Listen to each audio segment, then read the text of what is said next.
నమస్కారం ఈటీవీ 360కి స్వాగతం. ముందుగా ప్రధానాంశాలు. పక్కా ప్రణాళికతో రిజర్వేషన్ల రద్దుకు భాజపా కుట్ర చేస్తుందన్న రేవంత్. వాజ్పేయి హయాంలో రాష్ట్రపతి ప్రసంగంలోనూ ప్రస్తావన ఉందని వెల్లడి. రిజర్వేషన్ల రద్దుపై మాట్లాడినందుకే తనపై అక్రమ కేసులన్న రేవంత్. భాజపా కుట్రలను తిప్పికొట్టేందుకు పోరాడతానని స్పష్టీకరణ.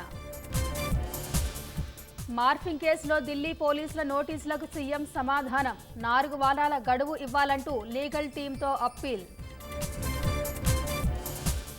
రాజ్యాంగాన్ని మార్చిన పార్టీ కాంగ్రెస్ సేనన్న భాజపా. రిజర్వేషన్లపై కాంగ్రెస్ భారాస దుష్ప్రచారం చేస్తున్నాయని ధ్వజం.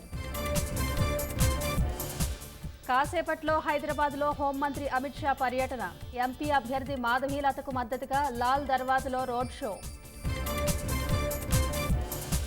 కేసీఆర్ ప్రచారంపై 48 గంటల పాటు ఈసీ నిషేధం. తనపై నిషేధంతో శ్రేణులు మరింత అవిశ్రాంతంగా పనిచేస్తారన్న భారాస అధ్యక్షుడు. రాష్ట్రంలో ఎల్లుండి నుంచి హోం ఓటింగ్ ప్రారంభం. వేసవి దృష్ట్యా మే 13న ఉదయం 7 నుంచి సాయంత్రం 6 వరకు పోలింగ్. హసన్ సెక్స్ కుంభకోణంపై సిట్ విచారణ వేగవంతం. ప్రజ్వల్ డిప్లొమాటిక్ పాస్పోర్ట్ రద్దు చేయాలని మోదీకి సిద్ధరామయ్య లేఖ.